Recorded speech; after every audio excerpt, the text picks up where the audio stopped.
think about it, right? In Metal Gear Solid 2, you fight Vamp twice, and you can lethally kill him or non-lethally kill him, right? Yeah. And neither time he dies, but if you lethally kill him, both times he counts as a kill. So, is that multiple Vamps? Does he? Can I tell you something? Sure. You actually touched on a very old Metal Gear fan theory that people were wondering about and trying to like. There was a theory that this would happen at MGS4. It didn't, obviously, and MGS4 had its own ideas for what was going on, but there was a fan theory for a while about Vamp and how he survived.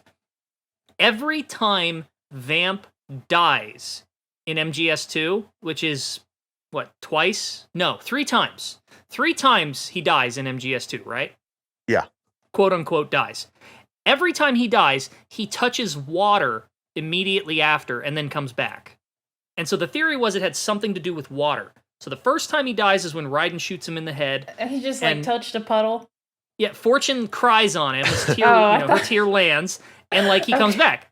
The next time is when you fight him in the filtration room, and he falls into the water, and then he comes back. And then the third time, you shoot him square in the forehead, or wherever, and he goes flying off into the ocean, and then he comes back again. So every time he touches water. And so there was this theory that water was somehow related to his revival, and of course it ended up just being nanomachines, but but there you go.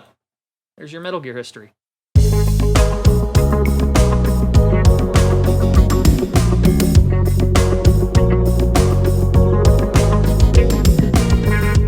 Hey, I'm Fingers. Yo, it's Apache Smash. Hey everyone, this is Days Ahead.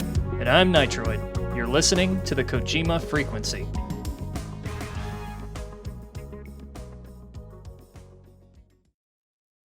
Yeah, well, you can pull that shit out of anywhere.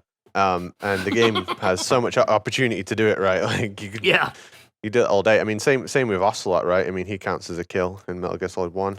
Vamp also ran across water, so there was a lot of is it what is it about vampires and water and dude, there were so many conversations about this back in the day before MGS4 came out with people trying to figure this out. That was the best. I know this seems so stupid in hindsight now, but this was the lifeblood of the Metal Gear fandom for so many years, was trying to figure out answers to weird things like this and trying to find patterns and making sense of it, because MGS1 had all these scientific explanations for things, and MGS2 got weirder with it, even though MGS1 really also was weird with it. And then,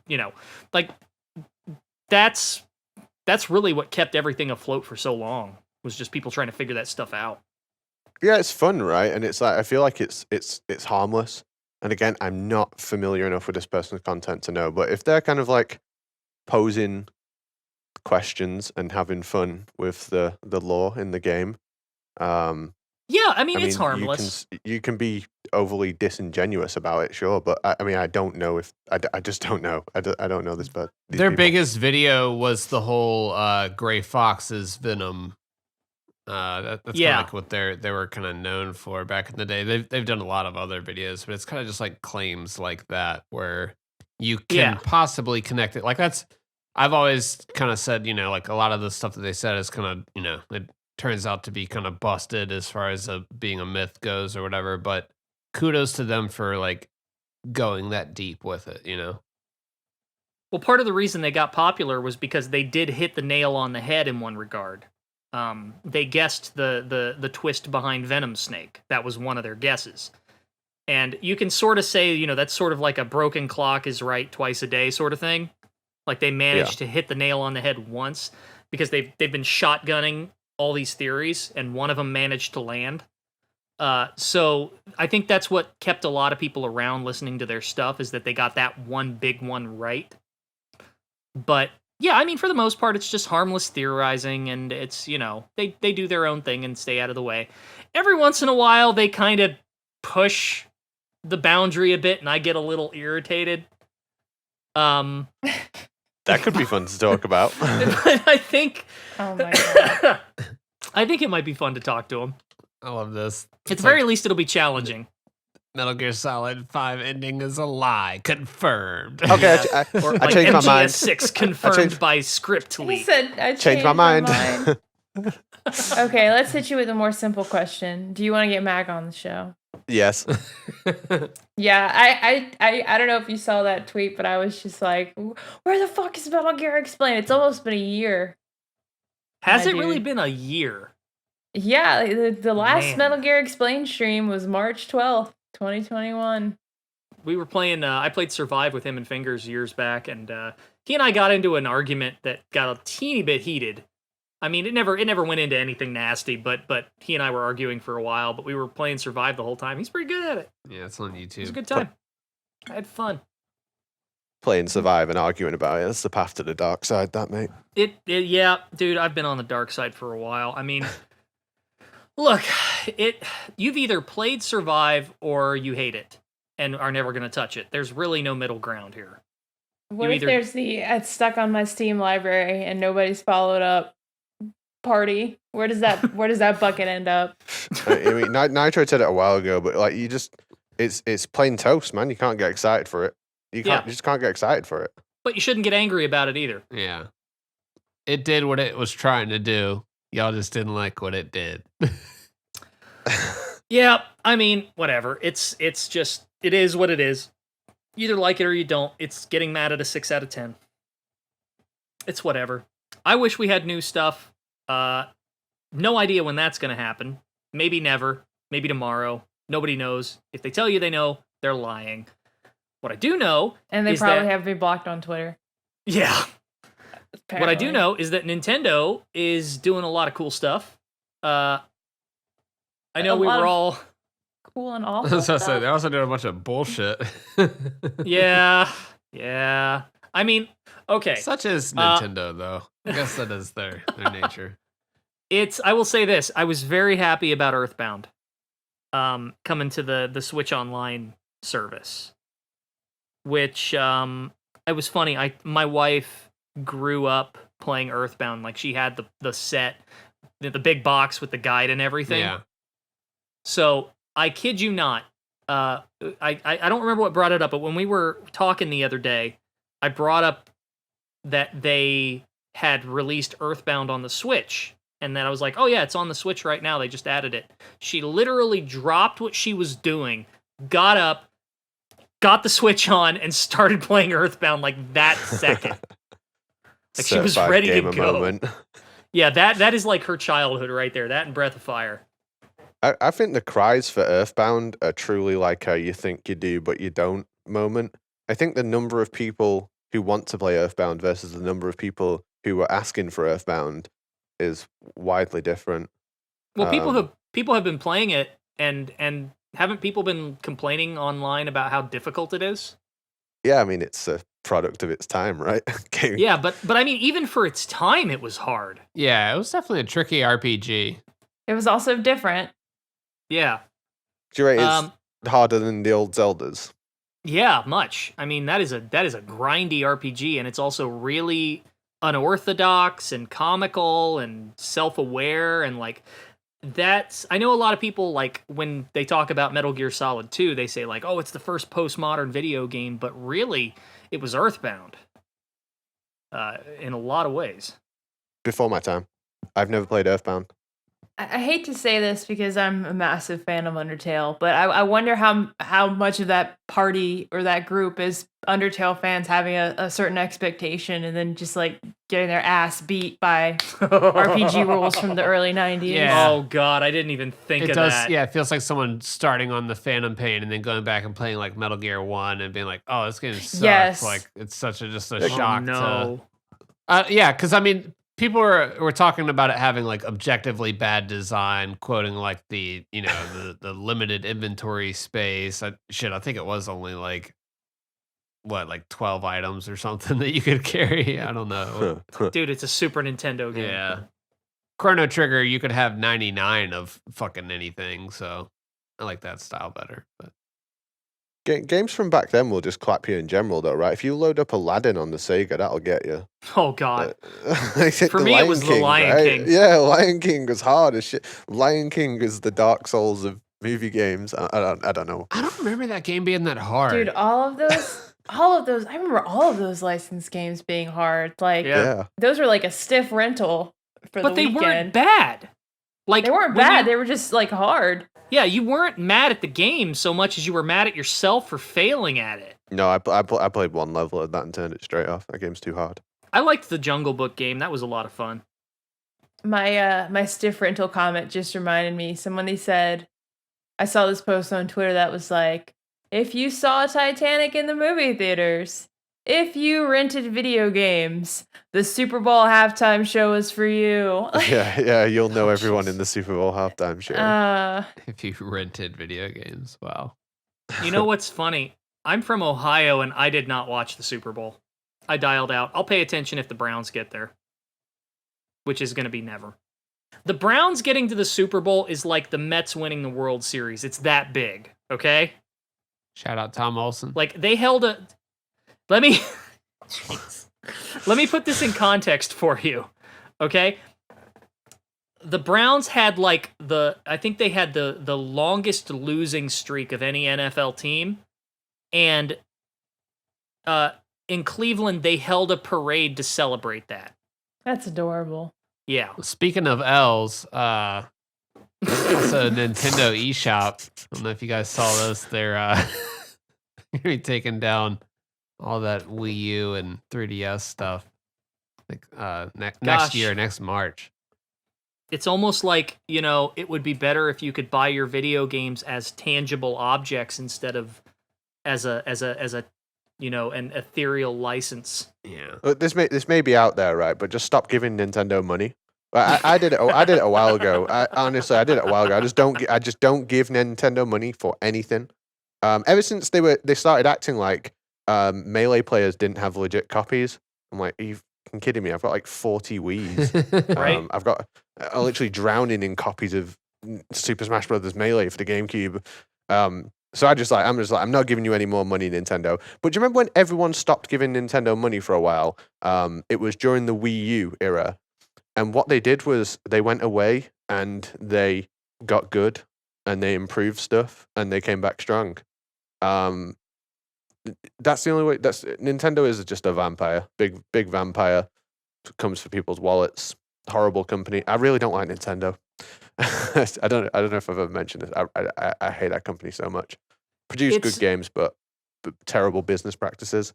I will say this. Everybody just remember, a digital purchase isn't really a purchase, it's just an extended rental. Yeah. It's an idea. I mean, they're shutting shops down that aren't even that old. And that probably don't really take that much infrastructure to keep running. I mean, Peace Walker's servers are still up, for crying out loud. Yeah, so... Right? They do it because they get away with it. I mean, I think Nintendo's got a big culture of, it's got, like, the last of the parent purchasers who, buy all the stuff for the kids, and they just get told what to buy. So they're like, oh, I want this, it's on this online store, just buy me this, and they just pay it because they want the kids to shut up. So you just have, like, when I was into resale, a common thing that came up was people selling 3DSs with the games pre-installed on them, and I always found that with Nintendo products more than any other like console. So Sony, everyone would have physical. Xbox, everyone has physical. Nintendo, just always eShop purchases. So there's so much of it that's shutting down. Is Snake Eater on the eShop? Yeah, you can get it. You can get it. Yeah. I don't know if it is now, but I don't know if that was included in the Great Cull. But that's a good question. I think I remember it being on the list. I will say this. Is this another Metal Gear game that's fucking getting lost to digital shops? Well, I'm sure it's already gone. Yeah, that's the question then. I never considered looking into whether or not Snake Eater 3D was removed. I don't see it. It probably was. I would assume so. I think it was on the list. If it's not, then that's the only digital MGS3 you can buy, and now it's gone. Yeah, it doesn't matter now. To the high seas. You can download a demo. Is the demo still up? I'm looking. Yeah. Holy shit! They forgot one. Free demo. Oh Lord, if they take it down next week, I'm gonna feel like the biggest asshole. Oh wait, no, it says direct download. Hold on, let me link it. For the game or for the demo? I'm gonna link it in Wiseman's community. Well, I hope a demo is not $29.99. My 3DS is literally sitting right beside me, but it's not charged, or I'd check it. But I linked it to the store page because I think you can still purchase things through the browser. Not that this makes it any better, but I think you can still purchase things through the browser and then get it sent to your device. But in any case, as soon as I find my 3DS, I'm hacking that bitch. Yeah, it's just lost in my moving stuff. But that's kind of crazy. This does look like you can download it and then you can download the demo as well. That's like, I'm seeing like 2 different buttons here. Yeah, that's just crazy though that they didn't pull it with the others. I will say this, they are sort of... I hate to frame this as a positive thing because it's really not. It's just slightly less negative. But for a while, the philosophy was, hey, a game system's going to come out, and if you want to play old games, you have to buy copies of the old game that work on the system. Oh, a new console came out? Well, then you have to buy it again. And that was Nintendo's philosophy for the most part. It's I think didn't they let you like copy over stuff from the Wii to the Wii U, like to some degree? I don't remember. But obviously nothing's going to translate over to the Switch because it's a different type of system. It's a different ecosystem. Everything's different. I'm pretty sure Daze is one of the only people on Earth who bought a Wii U. So I've got a Wii U. I am. I'm one of 12 people who bought a Wii U. I am right there with you. I speaking of like things taking forever, I'm about to approach like 10 years of playing Mario Kart 8, which feels so sad. Right? I saw a great tweet the other day. It was like, y'all wanted Mario Kart 9 and instead you got Mario Kart 999. That's pretty good. I tried to humor myself by purchasing this, and it says error code 9001. This content is currently unavailable. I'm gonna keep doing some experimenting. Yeah, I can download the demo though. It says the demo is on the way. Please check download status on your system. That's crazy. I think we both had predictions for Mario Kart Nitroid, right? And we were both completely wrong because it was just way worse. Our ideas were too good. I thought it was a battle royale, right? And I don't know what they're gonna do. I mean, we all wanted something, but that's not what they did.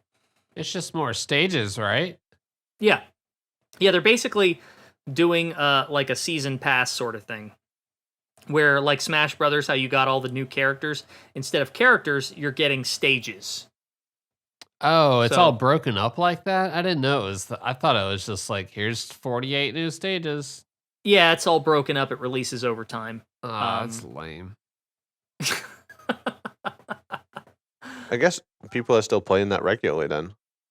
I'm pretty. I will not since Final Fantasy, but I go on and off with Mario Kart. So it's like I already had. I feel like I've circumvented a lot of like the problems or some of the grievances that people have with Nintendo. For example, I jumped on a family plan, a communal family plan. So I only paid like $6 for my expansion pass. So like nice. $6 for those like 40 tracks or whatever. That's a huge thing for me. But I completely understand if somebody doesn't want to buy that. I'm gonna do that soon too. I've got a friend that we're gonna figure out how to do it. But yeah. Man, I just want the N64 stuff, even though I've heard it kind of sucks. Yes. Well, this goes back to wanting to hack my 3DS. So yeah, I mean, again, Nintendo is constantly making the best argument for emulation. And it's like I do like that they have sort of. I don't know how I feel about this actually. Now that I'm really thinking about it, but the fact that they have sort of shifted away from buy the game digitally for this platform, and as long as the platform doesn't change too dramatically, you can keep it, but if it does, you'll have to buy it again. And they've instead now adopted the sort of Netflix model where you pay a monthly subscription or yearly subscription and you have access to all these games just de facto, right? Like the Switch Online stuff with the NES and SNES Genesis, etc. Like I'm not sure if that's an improvement or not. It definitely makes things easier and less worrisome, but it doesn't really solve things from a preservation standpoint. I guess it's more consumer friendly, but it in terms of preservation, it doesn't really push the needle in one direction or the other. I don't know. I guess the only way to really fix the preservation issue is either with emulation or PC ports. And Nintendo's not putting anything on PC anytime soon. I mean, there's the other side of it as well. Like Nintendo physical stuff, especially like first-party Nintendo games, are worth fortunes. There's so much. Most of them, I'd say, the majority of them are more expensive than when they were brand new to buy used now. You want to buy like a Mario 64 cart. Oh yeah, and this isn't even getting into like the Wata Games scam. Yeah, well, forget that. It's like some NF. It's like on the same level as. I'm not gonna get into it. I hate it so much. I would buy an NFT before I bought a Wata Games product. It's basically the same thing. It is. Well, it's speculative. Thing. Yeah, it's speculative trading. It's basically just applying stock market philosophy to whatever. So, yeah, those guys are scummy. It's not. Yeah, because it's like you can take two incredible sealed copies of Mario 64, right? One of them's worth millions and the other's not, and it's because the one that's worth millions is a bunch of insider trading shit going on, and they're like, it's arbitrary. And the same guy who's producing the article that says it's worth 1.2 million is the same guy who bought it, the same guy who I know it makes me furious. I hate it. With you. At the same time, though, I have got a sealed copy of Metal Gear Solid 3 right here on my shelf, and part of me, like the darker part of my soul, is like, man, that's an easy $600. Yeah. It's not worth it. Just give it me. I know. My soul is worth more than $600. The better thing to do would be just give it me. I would rather give that out for free as a contest item than scalp it like that. It's not worth it for that either. I want to buy all sealed copies of the Metal Gear games that I like best at some point, but like the market's super inflated. I think it will change over the next 5 years. I think it'll come back down again. I will tell you this, cool little story. I got in contact with a guy. I want to say it was like 10 years ago. It's maybe not quite 10, but it's been a while. But I got in touch with a vintage game seller out of Japan. And he just had like a big like collection of just random sealed games from back in the day, and just like he had just ridiculous inventory of just random stuff, right? Yeah. And I had to go through like a friend of a friend of a friend to get in touch with this guy. And finally did. And he had a I kid you not, he had a sealed copy of Metal Gear 2 Solid Snake on the MSX. Ooh. I mean, that thing loose is worth good money. Uh-huh. He wanted $1,200 for it. And I almost pulled the trigger. I kind of regret not doing it now. Would it be a bad investment, actually? Because you'd always be around people who would want to buy that as well. You'd probably always have a buyer for that. He told me that price, and I was like, yeah, that's probably right. Because,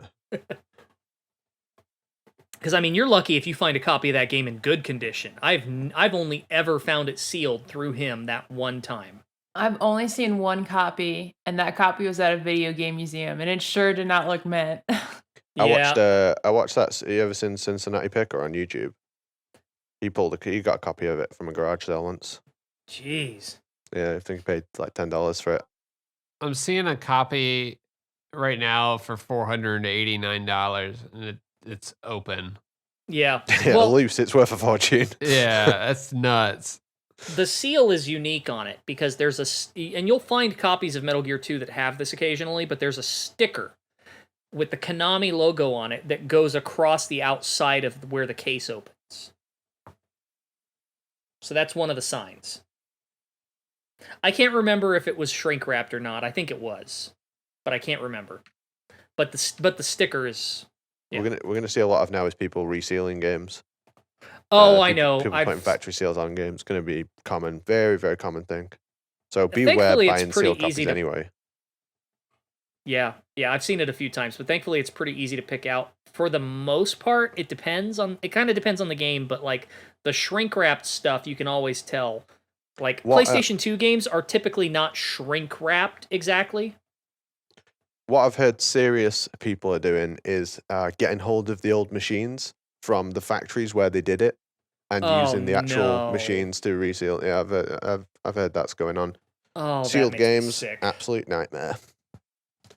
That makes me sick to my stomach. There's no way you could know. Yeah, exactly. Unless you opened it and examined it. Yep, that's why I think sealed games are going to come back down again, in the future. But that's just a guess, not financial advice and all that shit. I mean, I'll be honest. I'm not that concerned if it's sealed or not. If it's in good condition, I'm happy owning a physical copy of a game, just so I have it and I won't lose it. And there's obviously the conversation around things like disc rot, where I don't know if you've seen these or not, but copies of Twin Snakes have shown up in photos where the CDs are starting to like crack and the film on the top is starting to peel away, and even though they haven't been used very heavily, it's just they're getting older and it's starting to like naturally decay. Have you guys seen this?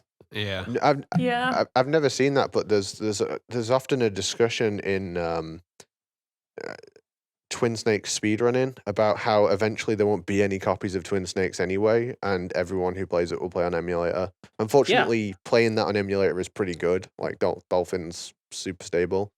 I'm sure like nitpickers of Twin Snakes players will be like, well, actually on frame 4 of the, it's pretty good. Yeah. It's pretty good. So I know that those copies don't last that long.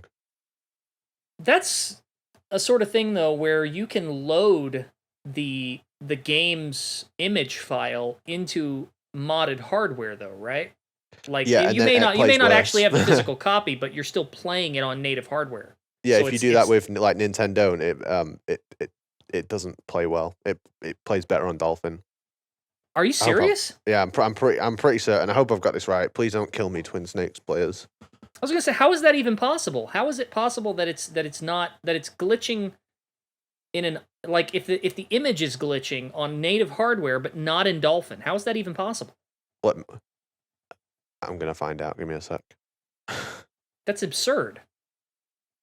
Because it's just like loading the CD, right? I mean, obviously there's some sort of a translation between formats here, but ultimately it's still running on the hardware. It should be 1-to-1.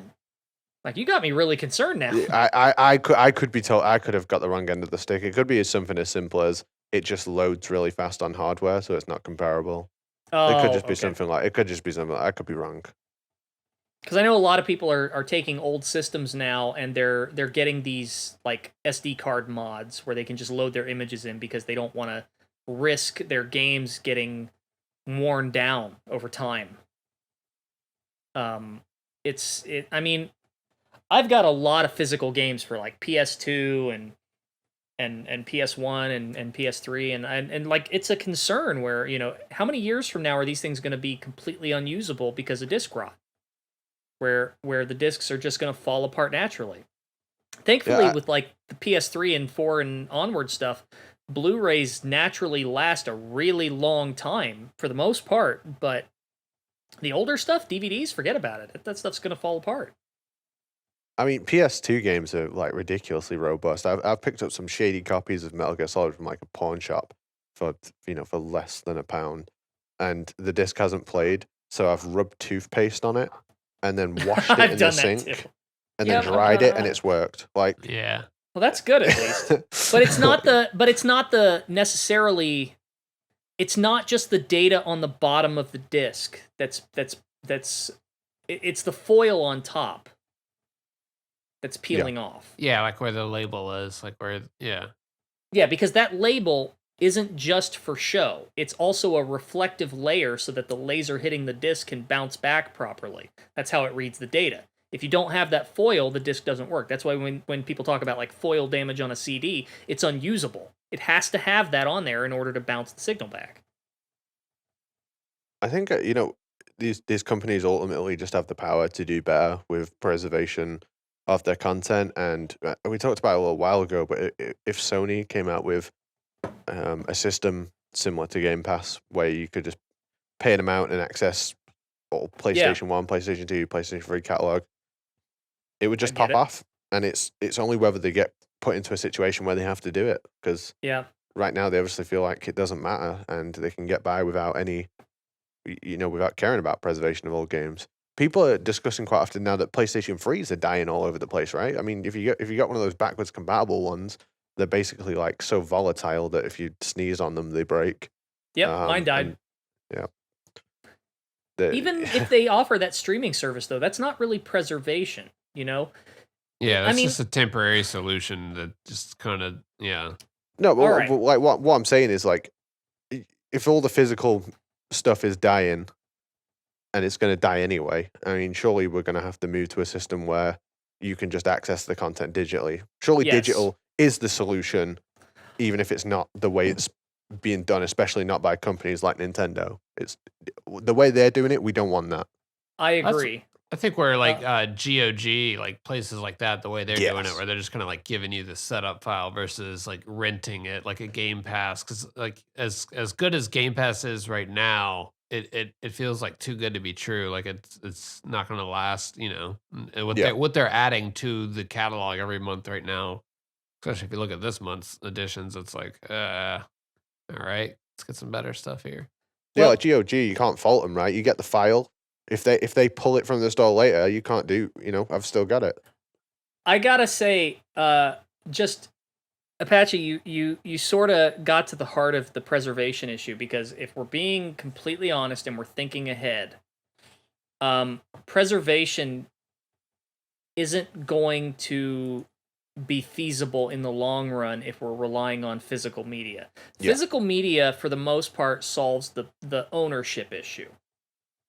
For the most part. But again, it's I mean, how long of a time scale are we talking about? Are we talking about within our lifetimes, or are we talking about preserving for future generations? And I think the latter is really what we're talking about. Like, you want your kids and your grandkids and generations ahead to be able to have access to things that you have access to now, whether it be games or music or movies or books or anything. Need to pass Metal Gear to the next generation. Right. Yeah.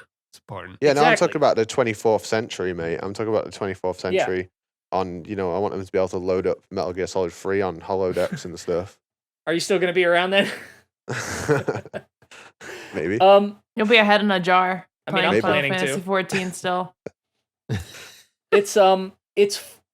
But yeah, like that far in the future, obviously my PS2 copy of MGS2 is not going to make it to the 24th century. Yeah. Unless I like shrink wrap it, vacuum seal it, temperature control it, etc., etc. And then, I mean, like, what are you doing then? No one's going to play it. That's not something that people are going to have access to. So digital is the answer here, provided we can maintain these infrastructures and keep them open and accessible. I'm just not sure streaming is it. GOG, like you said, is honestly the best answer to this problem so far, but good luck getting companies like Sony and Nintendo to play ball with them. That's not going to happen. And emulation obviously has the unfortunate characteristic of being legally questionable from time to time, provided you don't rip your own copies. But so far, it's provided the most bulletproof solution to this question. That's why people lean on emulation so much, because it works and it's not going away. Yeah, I think game companies have the same idea with this now that they had about piracy. So the companies were like dead against piracy, and it brought out all this crap DRM stuff that's never really stopped piracy anyway. And they've done so much because they've got this idea that piracy is a lost customer, whereas piracy, it does occasionally result in a lost customer, but for the most part, people who pirate stuff weren't going to buy it anyway. Right. And now you've got this idea that the problem now is there's too many games, and they think if you're playing old games, you ain't going to buy the new ones. And which is nonsense. Whether or not I can play your old games is not going to affect whether I buy your new ones, because all your new ones are shit. Make a good game. Make a good game. And maybe I'm just old man, but like, Yeah. That's the idea, right, behind preventing people from accessing old titles as best as possible. It's just too many games, and like if they can stop you from playing the old ones, you'll have to play the new ones. Well, that's where Game Pass is hoping that they can pull you in on the nostalgia and pull, all of those old games. They've got Age of Empires 1 through 4. It's like hopefully they get you on that alone. But then you get back in there, you're like, oh shit, Age of Empires 1 actually kind of sucked. But even if it sucks, like even the shittiest games, I want preserved. Yeah, exactly. Yeah. I don't know. It does seem like, these games are eventually just going to be wiped from my hard drive. So it's just like this is just a temporary enjoyment of these games. And I think, GOG is definitely the way to go. Just having the install and just preserving it yourself. And hopefully those things get archived somewhere. We need like a Library of Congress, but for video games, Damn. I know there are a couple of people trying to make something equivalent to that, but it remains to be seen if it'll actually, Nintendo wants to know their location. That's the problem. Right, yeah. Yeah. Well, there's plenty of libraries going where you can there's people are building those libraries for sure. Are matey. It's, I mean, look, it may be convenient to have streaming services like the ones Nintendo and Xbox and potentially Sony are putting out there for these classic games, but they are not comprehensive. Often they lack most of the games that are available. They only focus on the popular ones. I think you can complain about Nintendo doing this till you're blue in the face, but at the end of the day, people are buying this in the thousands. People are, every time they come out with this like limited service stuff, and it's so expensive, and the actual games are like shoddy when you get down to the core of it. But they don't care. But if people keep buying it, right, they're going to be like, "What's the problem? What's everyone talking about? Why are people complaining? We've sold fucking thousands." Like they're not going to put the work in if people keep buying it. So that's why it is the way it is, I think. Yeah, and I mean that's the key right there, is that it's not, preservation is not the goal for these companies. That's not why they're doing it. It's not to preserve anything. And with emulation, it absolutely is. That's the core ethos behind making emulators, is so that you have access to these things when you might not otherwise. Yeah, that's actually a good, like, when you think about, Microsoft, buying Blizzard, and, Sony buying Bungie, like they're just trying to get them to be on their respective kind of Game Pass servers, or, whatever they're offering. So they can pull in the active users, not so much preserve those franchises.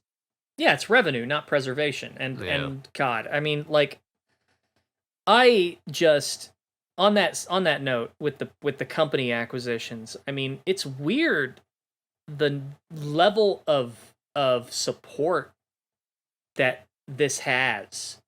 People are celebrating these buyouts like crazy. And I mean, I get that they want to see the properties that they're fans of handled better. Like, especially in the case of like Activision Blizzard. Like that's been a complete mess over there. So I understand people looking at that and saying, "Phew, maybe Microsoft will set them down the right path." But at the same time, it's not. You're just replacing one bad thing with a different bad thing.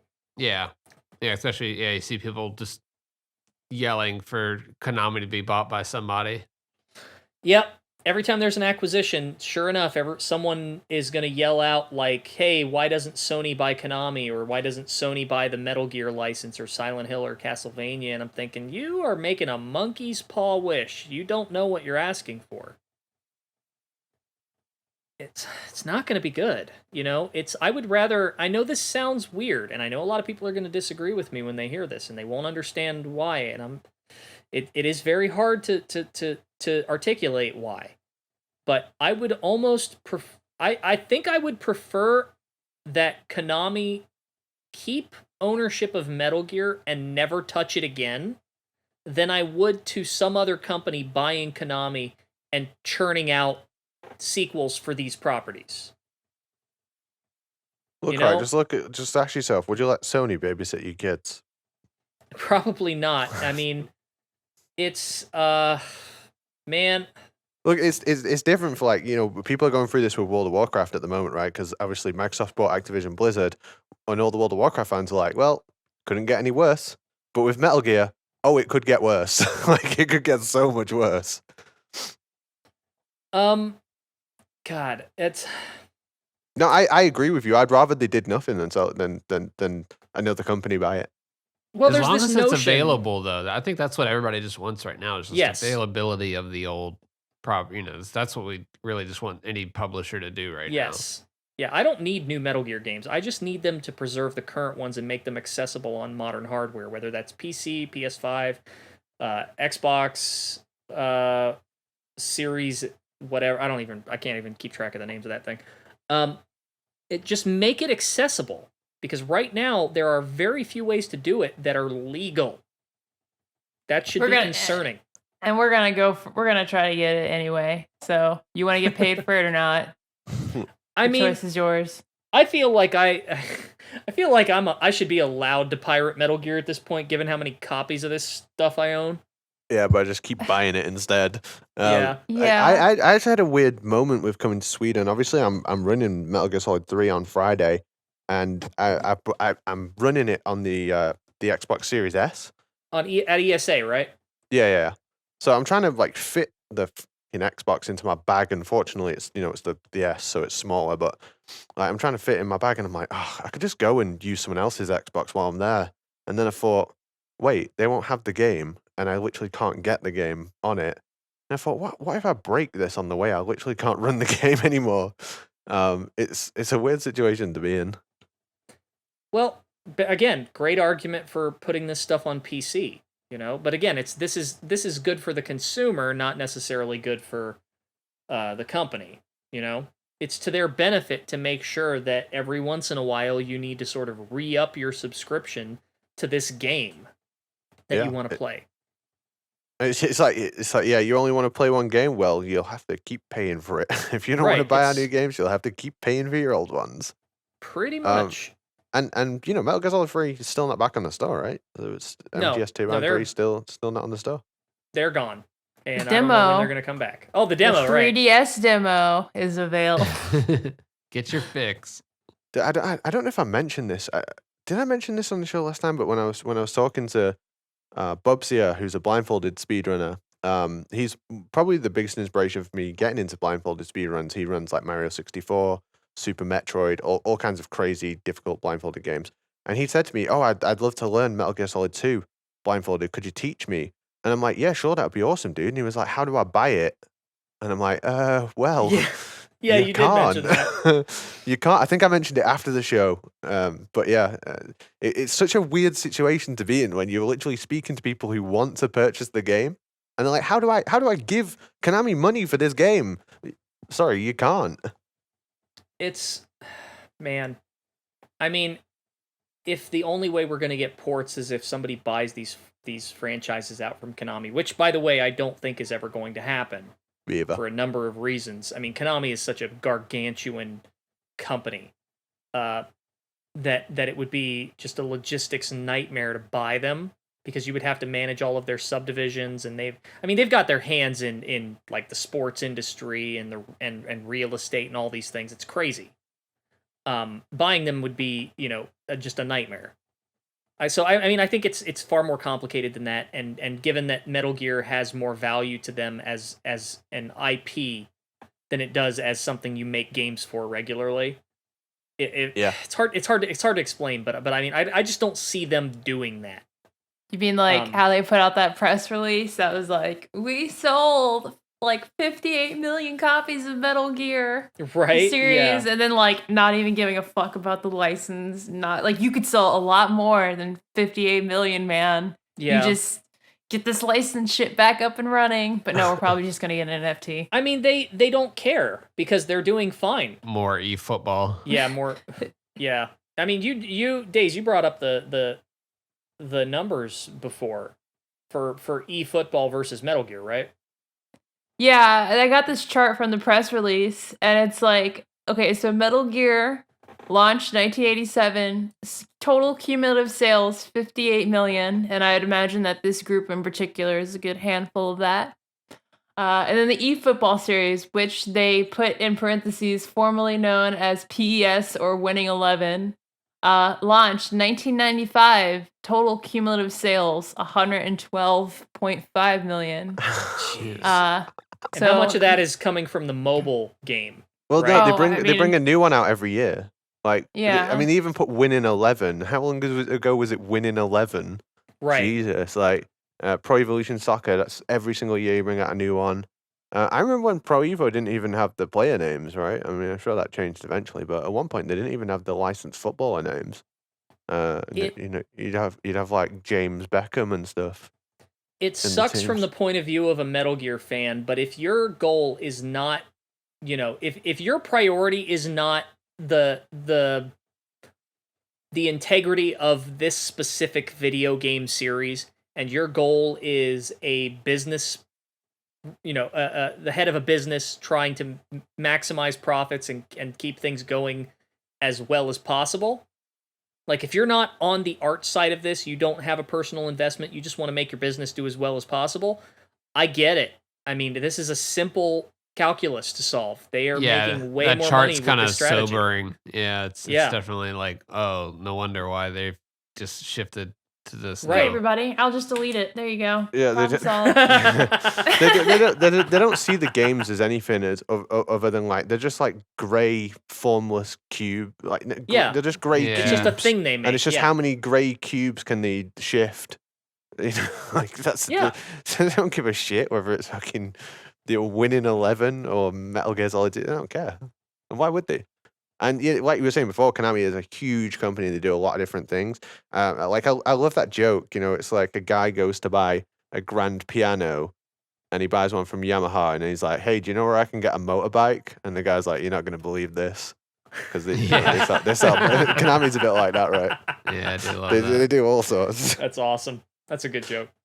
Yeah, good old Yamaha. I don't know what they're going to do. I would be happy if they simply made this stuff accessible on other platforms. I understand that it's not a priority for them, and I worry that if the only way that's going to happen is through some sort of buyout, then we're in for more than we're ready for. But I just... God, I just don't see them being bought out. I don't think that's going to happen. I know people ask for it. I know people say, why can't Sony just buy it? It's not realistic. And also... anybody who thinks that, like, something like your market cap is somehow equatable to how much it costs to buy a company doesn't really know what they're talking about. I mean, look, I do not have a business degree, but I know enough to tell you that if you're looking at the market cap for a company, that does not mean that's how much it costs to buy out a company. So, like, Jeff Keighley tweeting, like, oh, Konami is worth so many $1 billion. Sony could buy that. Eye emoji. Yeah. Eye emoji. Right. Like, that's not how that works, Jeff. You've been in this industry long enough that you should know that. That's not how it works. I can't just go to them and say, hey, I have $11 billion.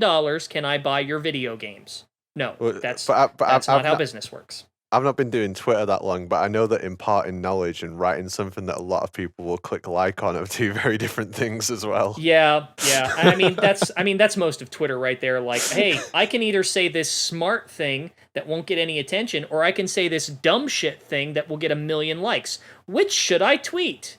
To put it into real context, I can tell you about something I'm passionately working on in great detail, or I can write Big Boss's dick. Which one do you think gets more likes? We can put that to the test right now. I assure you. Oh my God, no! I mean, I've joked about this before, but anytime I've had a tweet go viral, the success of my tweets are inversely proportional to how little time I've spent on them. Yeah. The dumber it is, the better it's going to do. Yeah. I don't know. You guys just reminded me of this Twitter thread I saw, completely not related to anything that we're talking about right now. But I'm going to link it here. This girl, or this Twitter, I don't know if it's a girl or not, but she faked a screenshot about Kanye West and Julia Fox's relationship, saying that they broke up because he couldn't handle Julia going goblin mode.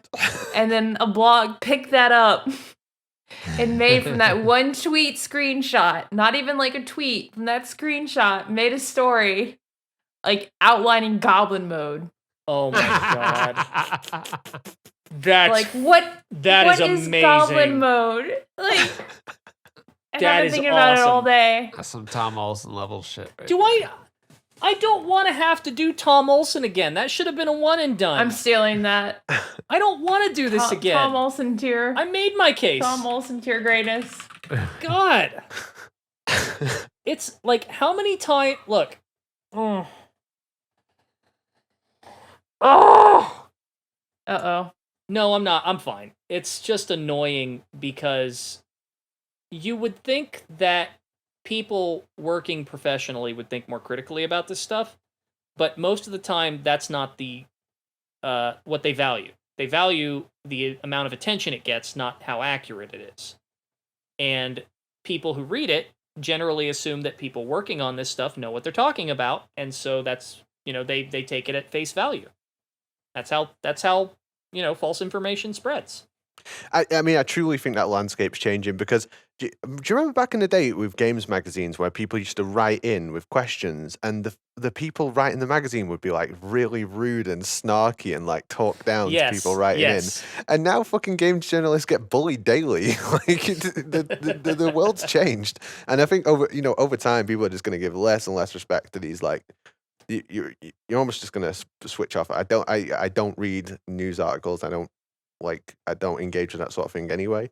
I think over time, like, people will just get sick of it. It's just complete bullshit. I mean, people are definitely like amplifying the dumb opinions. That's for sure. But I mean, how many Metal Gear Solid is being remade rumors do you need to hear before you stop paying attention to them? I think even the wider culture of it now is that it's all bullshit, though. You only that's good though. Thankfully, that's what's catching on is that people are like rolling their eyes at it and saying, "Oh, this again," right? Like that is good. Snake Soup even did that. They're like, "Hi, I'm Johnny Knoxville, and I'm about to go on Twitter and look up Metal Gear remake rumors." I think something could happen where I think we could get a situation with Metal Gear where the news does come out and everyone just thinks it's bullshit. Like, and it's actually trying to get advertised. People are like, yeah, it's bullshit. Well, I think the key, there are still a few outlets that when they announce something or they make a statement about something, you go, oh, okay, that's legitimate.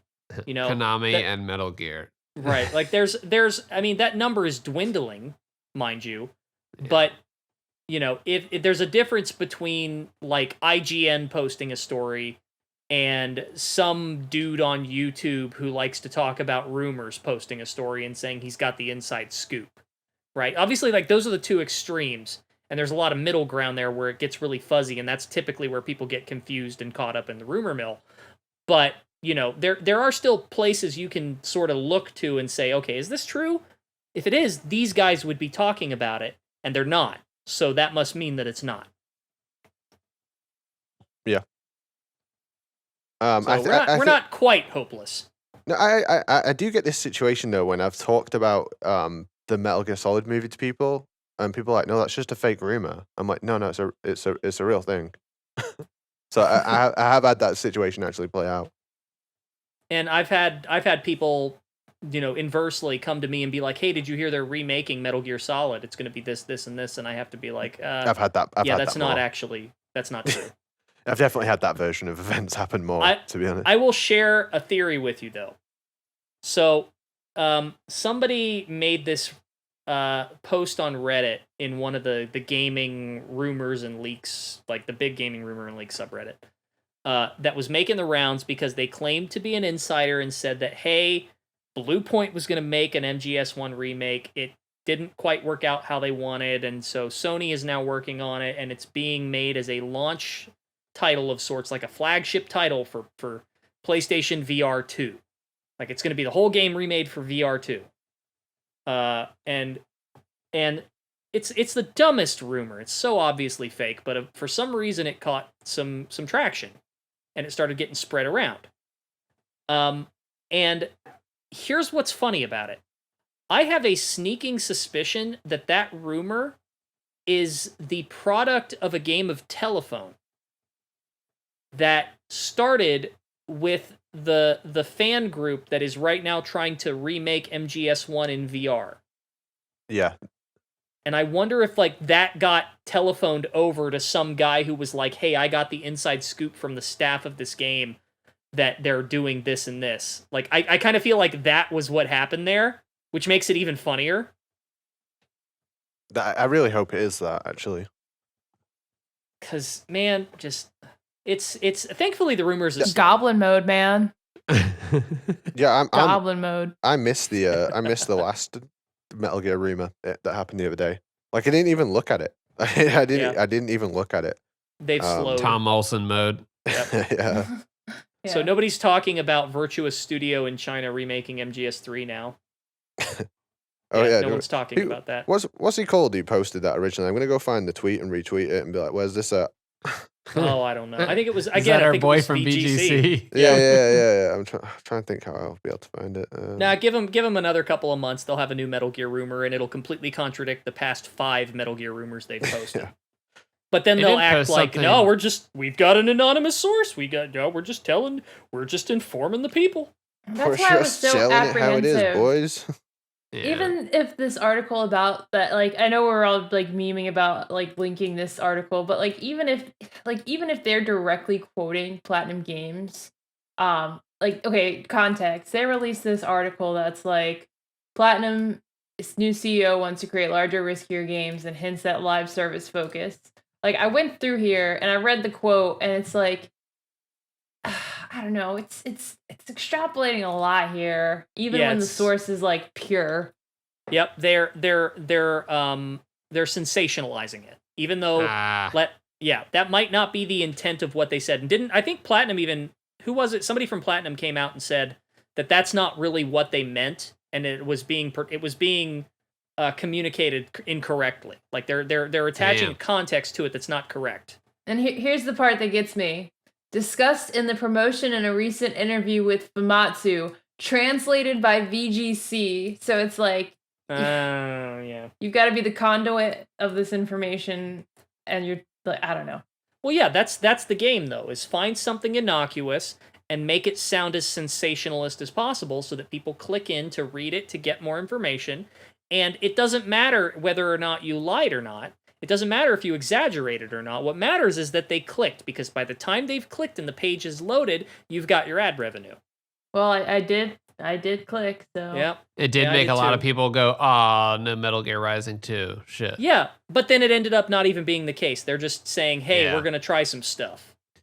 You made Metal Gear Rising fans sad. You're going to pay the price. And the funniest thing is the same people are like, "You can't change." Like, I was one of the 12 people who bought a Wii U, and I was one of the 4 people who bought Wonderful 101. I didn't see you guys in the line for that. Hey, I got a Wii U. I did not get Wonderful 101 though, so I'm half innocent. I like that Ninja Turtle game they put out. It was all right. Oh yeah, they did do that.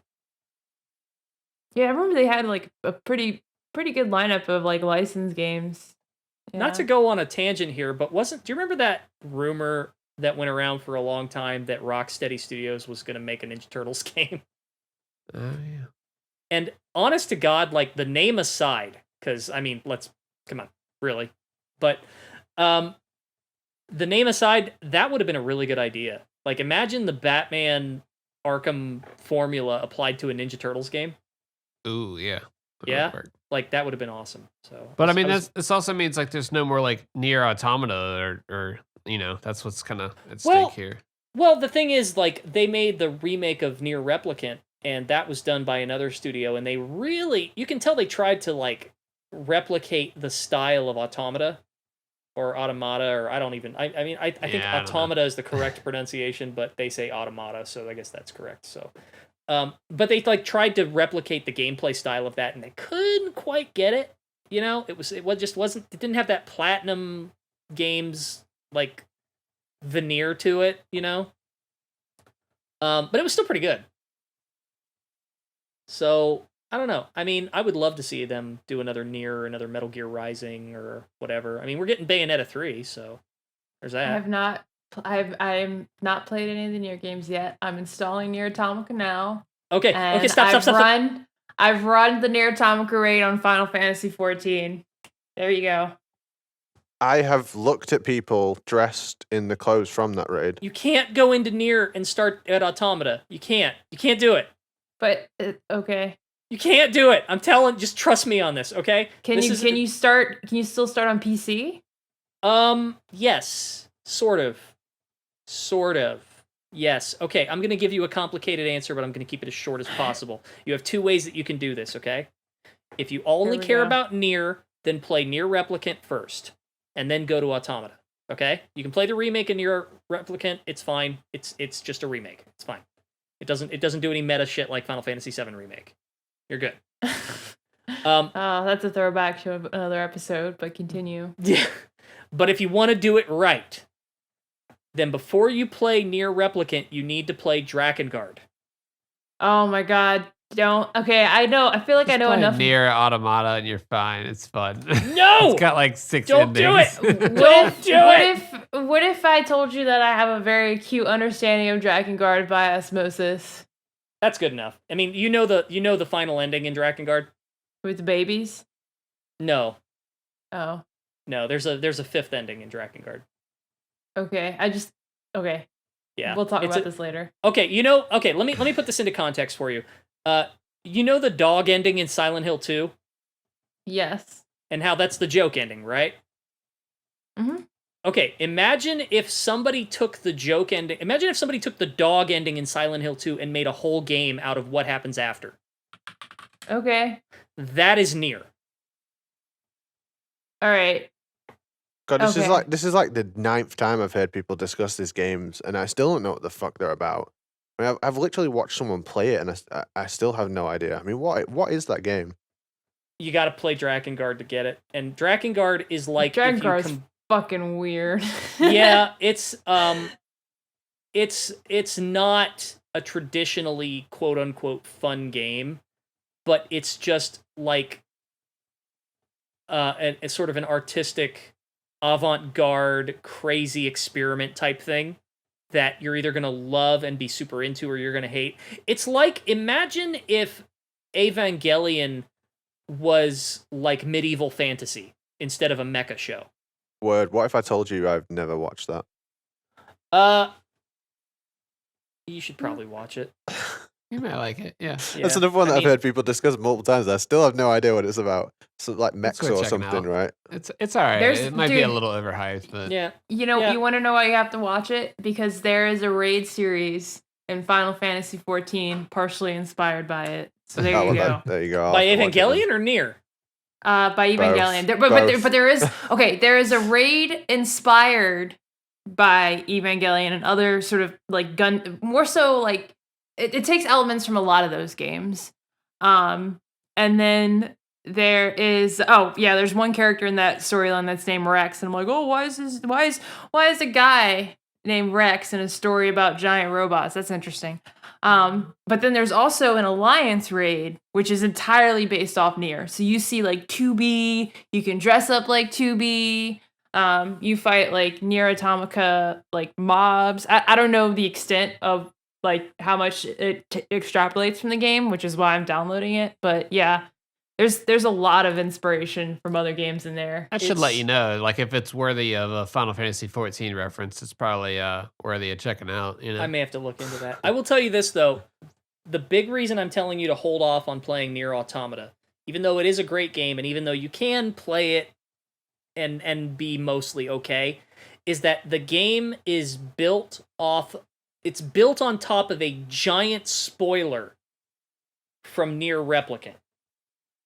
There is a massive, like, big twist to Nier Replicant that Automata sort of takes and runs with.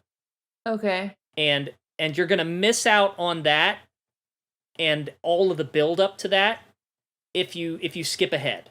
So like there are all these little, you'll be fine, you'll be able to enjoy Automata just fine, but there's all this stuff that's going to resonate so much more if you play Replicant. It's like starting at Metal Gear and you're like, oh no, Big Boss is a bad guy. Shit, I didn't know that when you start at Snake Eater. Yeah, kind of. It's like starting. Yeah, it's like starting with MGS3. I was thinking about people who started on MGS5 or MGS3. I'm like, am I that guy now? Like, it's not bad being that guy, but I've never been that guy. Yeah, that's equatable. I mean, you'll be okay if you want to do it. It is a great game, and Replicant doesn't play anywhere near as smoothly. But if you want to get the full experience, or at least a more complete one, play Replicant first. If you want to be, like hardcore about it, play Drakengard's, or at least watch Ending E of Drakengard, and then go play Replicant. So Drakengard to set the tone, yeah. Replicant to give the context, and then the payoff comes through with Automata. Though you might like Replicant a lot. It's really good. Yeah, I mean, I'm like Finger said, like, if it got Final Fantasy XIV's attention, so now it has my attention. I did see you guys are talking about ARR. Like, is that like a whole lot of like grindy bullshit before you hit the expansions? Like, I saw like a meme where it was like the guy digging through the mines. You know what I'm saying? He like almost hits the diamonds. You know what I'm saying? And then there's the guy turning back. Yeah, it's not grindy. It's just. The story's just mid. The story's mid, and the quests aren't that interesting. And then, like, Heaven's Ward, it's like the fucking writing gets a million times better. The voice acting quality and the voice direction goes up. It's like the game was being made on a shoestring budget, and all of a sudden it just got a huge influx of money and talent. Like, Heaven's Ward is genuinely one of the best games I've ever played. It was so fucking good. So it just gets that much better versus the other one not being like night and day. It's night and day. ARR is like a 7, like a high 6, a low 7, right? It's a 5. It's a 6, a low 6, a high 5, and then you get to the post. There's like a period between ARR and Heaven's Ward that was like a transitionary period where they were getting out of let's fix this fucking game to let's actually produce content for this game, and it's definitely it is the most obvious filler in the world. Like, there are quests where it's supposed to be exposition, supposedly, but it's like instead of people using their link shells, they're like, "Hey, I need you to go across the country to tell this guy this," and you go across the country, you tell them this, and the guy's like, "Okay, well, tell them I said this," and then you go back to the other person, they said this, and then they're like, "Okay, well, let's meet up with this person and over here," and it's like, well, why didn't you guys just fucking meet up in the first place? There's two really egregious examples of it, and one of them, there's a character called Minfilia, and you don't have to care about her, but one of the quest literally says talk to Minfilia, so you talk to her, and then it says talk to Minfilia, and you have to talk to her outside the building. And then you talk to her, and then it says, talk to Minfilia. And then you have to go across the world and talk to her. And then you just teleport somewhere, right? And then talk to her. But literally 3 quests back to back are literally talk to her. Could be solved with a phone call. Yeah. And there's another quest where it's like, go to the main city. Recruit soldiers for the army. So you walk around the city, and they put these soldiers in like the worst possible places. They're like really awkward positions to get to. And you do that in one of the main cities, and it's like you go to the next main city, and you're like, I know what you're about to do to me, game. It makes you recruit 3 people again, and they're in the middle of fucking nowhere all around the city. Is it pretty much like the Zadornov missions at that point, or you're just having to... That's a great comparison. Okay. It does. I was going to throw my PC out the window. It evokes the same energy as like sort of those filler missions to find Zadornov between like like beating the game and like the true ending. But like when you'll know when you get to the good shit because it like sucker punches you. Yeah, which I got to watch happen to Apache. It was pretty fun. I will say, reason people say A Realm Reborn is like the way the reason Days is like, oh, it's like a 7. It's because there's so much in it that they pay off later in the later expansion. Like there's so many things in Heaven's Ward where it actually makes something in A Realm Reborn worthwhile or makes sense. Like it's constantly, it never just forgets about a plot point, which is something I fucking hate about Star Trek now. Is they'll bring something up and then a week later they're like, oh, what are you talking about? I don't know about that thing. Like they just forget story points all the time. Final Fantasy has never done that, not once. There's a part of the game, and Apache, I'm not going to say what it is, but I know that you know what I'm talking about. There's a part in the game where you have to, like, you get your hands on a very, very powerful artifact, and somebody's like, quick, throw it over this bridge. And like you throw it over. And it's like, okay, well, this went into an ethereal plane of abyss of magic, but like, what the fuck happened? That was kind of dumb. Like, shouldn't we have been smarter about that? And nobody really addresses it, right? And then like 2 patches later, like that same artifact gets pulled back up and it's becoming a problem now. And after you solve the problem, like one of the guy who like yelled at you to throw it over the bridge is like, okay, maybe that wasn't the smartest idea. But it's little touches like that where it distinguishes itself. And I am at the beginning of Heaven's Word, and I have one complaint about it so far. I don't like that they changed Alphinaud's voice. See, the thing is, right, Alphinaud, original voice, everyone gives him shit. Like everyone's like, oh, that voice actor was terrible. No, the character was bad. The character was fucking dog shit in A Realm Reborn. And then they wrote him way better. They write him way better later. I'm not going to give any spoilers, but he's a much more developed and well written character. The budget for his writing went through the fucking roof. And he also has a new voice actor. The new voice actor isn't good. He isn't better. He just has better material to work with. Yeah. I just hate when they change voice actors, even if they are good or bad. I just don't like change. No, well, honestly, you do get over it, and most of the voice actor changes were for the best. Looking at you, Kanye West. Heaven's Ward is genuinely like I'm not a JRPG guy, right? I don't really care about JRPGs. I don't really care about long ass story driven games. MMOs. I played World of Warcraft. I didn't play it for the story. Like I paid for everything but the story. I love Heaven's Ward. It's one of the best games I have ever played, and it's weird to say that about an MMO. Just play it. It's so good. In 21 days, I have played Final Fantasy for 11 days. Jeez. And I haven't been AFKing in the game. I've been playing it. I'm so ill. I'm like fucking sick. I'm so ill right now. You're a machine. I don't know how you do this shit. Like Metal Gear Solid speedrunning is hard, right? It's not something you can do with long COVID to a great effect. It's not something you do for a long time. Final Fantasy 14 is click to go place. Oh yeah, it's chill. Interesting story. It's a little less, just like needy of your input and stuff, so you can kind of lay back a little bit. And well, this is a game that lets you, like, if you want to stop playing it for 3 months without consequences and then come back, you can. Like, you're not the patch is out in Sweden, and my friend is like, I like right now I'm at a point where like I'm waiting for my friends to catch up, but I don't feel like I'm depriving myself of some sort of end game if I take a break while they're gone. Yeah, it's so chill. It's like you can be as chill or as hardcore as you want, and the game adapts to it perfectly. Yeah, there's just if you want like a ridiculously hard challenge, it's like go solo Palace of the Dead. Floors 1 to 200. Very few people have even done it worldwide. Do the boost your character, do all the end game content.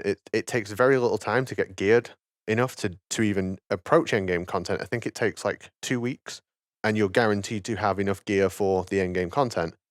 If you just want to play for the story, literally anyone can do it, any skill level. I joked that you could play a DPS and do 0 damage and do all of A Realm Reborn, and other people would just do the damage, and they wouldn't even notice that you're not throwing out attacks.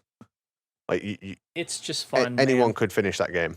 I hate MMOs, and 14 is the first one genuinely that I know I've said this, but it genuinely grabbed me.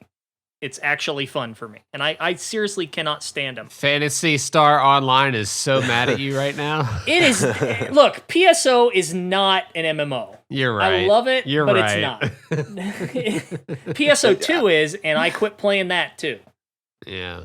So I mean, I played World of Warcraft for 15 years, and if World of Warcraft didn't just like kind of take the player base for granted, treat the player base like idiots, and waste a lot of people's time, I'd still be playing it now, and I never would have played Final Fantasy 14. So I really just want to say thanks to Blizzard for making the game shit, because I never really played this otherwise, and I like it a lot. Now I they really do just like it got a lot. Horde and Alliance just like Damn. playing together now, right? Or you can just Yeah, like thank God. swap sides and shit. Cross-faction for WoW, thank God. It should have brought it out, when we were asking for it like 5 years ago. Because, everyone plays Horde on WoW. I don't know if you know this, but everyone plays Horde, even people who want to be Alliance. Like, most people aesthetically want to play Alliance, right? They look better than the Horde. Unless you're just like, some like 30, 40-year-old neckbeard, you want to be an orc, right? But for most people, they want to play an Alliance character. They want to be human or night elf or whatever. So over time, all the good players went and played on the Horde. So if you want to raid and do endgame content, you literally can't do it if you're Alliance, because the Alliance suck at raids and stuff. So everyone had to play on Horde, which made the factions really imbalanced. And so you had a situation where you either played on Horde if you want to do endgame content, or suffer. So now, with the cross-faction, people can roll Alliance and still raid on the Horde. It's a good thing for the game. It's just like, this is 5 years too late, Blizzard.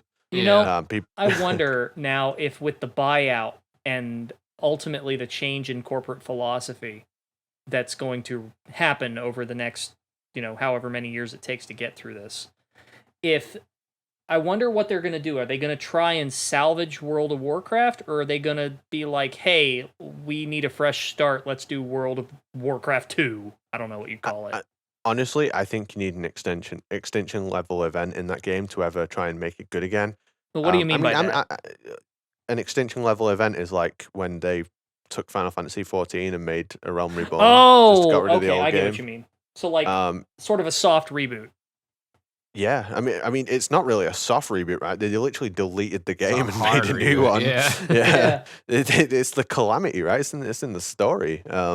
That was so clever, by the way. Very, very. Because I didn't realize it at first, and Dave's obviously pointed out to me. She points out a lot of stuff in the story to me because I don't really know what's going on.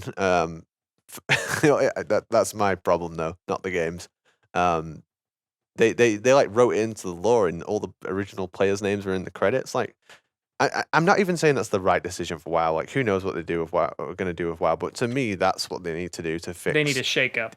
Yeah. And I think with Xbox, the biggest thing is I think you'll get a WoW subscription with Game Pass, which will automatically bring a lot of players into the game. Oh God, I didn't even think of that. That would be. That's what I think they're going with it. Because WoW has a huge store with all kinds of microtransaction-y stuff. You can get boosts. You can buy gold in the game. You can buy WoW tokens. You can buy mounts. All kinds of stuff. So just getting people to play the game and then using the store to make money, I think is going to be the way they go with it. Huh. Yeah. God, I didn't even think of that. That would be, that's smart. That would be really smart. You'd bring in a lot of people just by the virtue of having access for free. A big barrier to WoW is having to pay a monthly subscription. Yeah, I think the trial sucks as well, because the WoW trial is like levels 1 to 20. It's like the worst fucking part of the game. Yeah, it's just nothing. It's nothing of the game. You don't get to see anything of the game with that. Whereas the Final Fantasy trial is all of Heavensward. It's a whole ass meme. Yeah. With no restrictions on time. Up to level 60. It's an insane amount of content. It really is. It's hundreds of hours. And WoW's got, we are selling this game. You can do dead mines. I mean, I always wondered why people were like little walking advertisements for the game, but then I played it and then I found out. I mean, it's hard for us to really talk about anything else outside of the topic bullet points, because this is literally all we've been doing until Apache left for Sweden. It would be nice if Konami would give us something new to do. Yeah, Kojima has a podcast, but we don't know what the fuck he's talking about. It's in Japanese. So. Yeah, we've got competition now. Yeah. Oh, God. It's not even in English, is it? No. No, it's not. Kojima's Radioverse. Is that what it's? Hideo Kojima's Radioverse? I do think we'll see, translated versions crop up. I really hope we do. Well, what he did before... it's like the creative gene, but with music instead of books. That would be interesting. I would listen to that. It's like when they did the KP report, there was like a Japanese side of it, Hide Cast, I think is what it was called. And then they had the KP alert or the Kojima Productions report in the US. So like there were two completely different podcasts Kojima did one on one end, and then Ryan Payton and Kenny Maizumi, and then later Sean Istone, I believe. I think Aki Saito was part of it too. They had like the English side of it, and they were two completely different shows. You know, so I'm wondering now that Kojima Productions is doing their own thing and they've got this new podcast, if they're gonna do something similar. I mean, like there's not really a huge American presence in Kojima Productions now, as I understand it. I mean, you've got, obviously there's people like Aki Saito who can speak English, and they've got a English staff there, like Jay Bohr, who is their sort of Jay Bohr is sort of the, I can't remember his exact title, but he's sort of the Ryan Payton type, Sean Istone-ish figure, where he's sort of doing like the international and in community management, right? Like he's the voice to the Western side in some respects. So maybe if they do an English one, he will be the host of it. I don't know. They've been, God, they have been quiet for so long now that I have no idea what to think. Honestly, the announcement of a podcast is the biggest thing they've done. I mean, he said he's working on 2 games now, but we assume he's doing game development. It's just a matter of what. We've got nothing to go on. He's working on game and substance version of the game. Yeah, right. I think we've hit a point where, like, Death Stranding director's cut is now going to be. We have now reached a point where there is nothing new on the horizon, and it's a waiting game. Konami's not doing anything. Kojima's not doing anything. At least they haven't announced anything. Let me say that they are doing announced anything. His Twitter is mostly like, "Hey, look at me and Nicholas talking again today. All right," and then hey, I'm wearing a saw mask this to a today. Zoom call. Yeah. So I would like to see them do a horror game, and some of he the doesn't photos even know what shown- he's eating, lunch or dinner. Like he's confused as shit right now. That's Must be nice. Yeah, that's living the life. I mean, we've got the book, we've got the director's cut, and he says he's working on 2 games, and some of the photos that he's posted of them doing certain tests. Yeah, doing experiments. Yeah, he keeps kind of hinting. Yeah, there was one photo that looked like they were doing stuff in the dark, and I know it's a lot, you can't really extrapolate a whole lot from the dark, but it would be nice if they were leaning back into something horror related. Because I think that, there's obviously a lot they could do there that would be really, really cool. I mean, we're still feeling the pain from PT, but if he did something, original that was still, in that same vein of horror, I would be down for that in a heartbeat. But he also went on a few not rants, but he was kind of talking about Metal Gear for a while and being laughed at for having like a anti-war, anti-nuclear game. Yeah, that's strange. I mean, it seems like such a non-controversial viewpoint, but maybe back then it wasn't.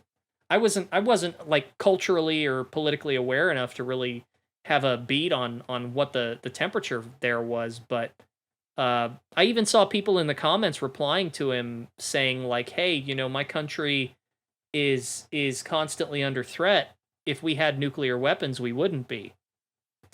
And like, I sympathize, but that's kind of missing the point. Yeah, wow. I honestly thought that was the most ice cold take of all time. Like, I didn't think that could have any controversy attached to it. Well, I guess it might be. I mean, devil's advocate, it might be different when you live there and you're under constant threat. But at the same time, like, God, you can never really truly put yourself in someone else's shoes, so you don't know what their life experience is like. But it's just in principle, nuclear deterrence. Using nuclear weapons to save yourself from being attacked with nuclear weapons, it's just a losing proposition. I mean, this is Metal Gear 101 here. Just lucky enough, I guess, to not have to think about that, or not. Like, Boy, we sure do. I can't imagine. Just can't imagine, right? Yeah, I mean, if it's, I can't imagine what it's like living in Japan, for example, and having to occasionally hear, oh, hey, North Korea just launched another nuke over you. Yeah. That's got to be terrifying. But we've been so far detached from that in the U.S. now. We didn't grow up during the Cold War. We've been sort of sheltered from that dynamic, even though it's still very much still going on. It's not a part of like our cultural awareness. Yeah. So can I throw in the duck and cover song in here? Right? Yeah.